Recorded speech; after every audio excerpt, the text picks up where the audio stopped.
Hello, के बजै छी? अही के बउआ के मम्मी बोलै छी। हाँ कहियो की भेल?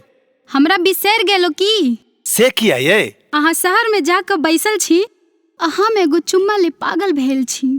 त एना करू ने, एकटा चुम्मा के लिंक भेज दिया, हम क्लिक क ल लै छी।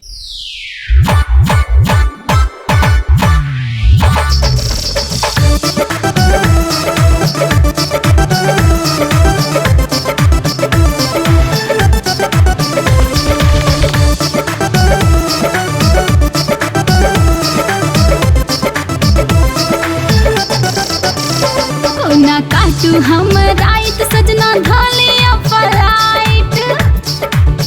हाँ कोना काटू हम राइत सजना धालिया फ्लाइट। एबे न तो वाला खेल को न खेलब। भेजू चुम्मा के लिंक हम क्लिक का ला लेब। भेजू चुम्मा के लिंक हम क्लिक का ला लेब।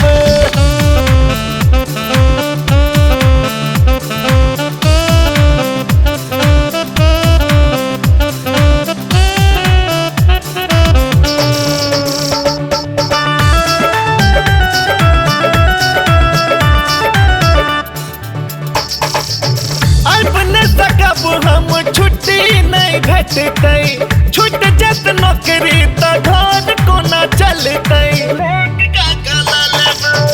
अपने सकब हम छुट्टी नहीं भेटतै, छूट जत नौकरी त घर कोना चलतै। हमर जवानी ई बात नहीं बुझत। हमर जवानी ई बात नहीं बुझत। त भेजू चुम्मा के लिंक हम क्लिक का ला लेब। भेजू चुम्मा के लिंक हम क्लिक का ला लेब।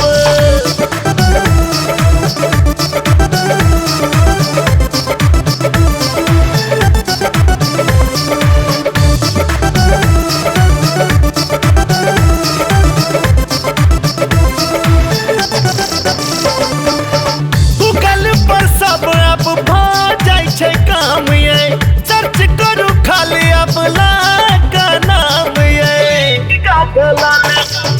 गूगल पर सब अब भ जाय छै काम ये, सर्च करू खाली अपना का नाम ये। अहाँ बिन विकास हमर काज कोना चलत। अहाँ बिन विकास हमर काज कोना चलत।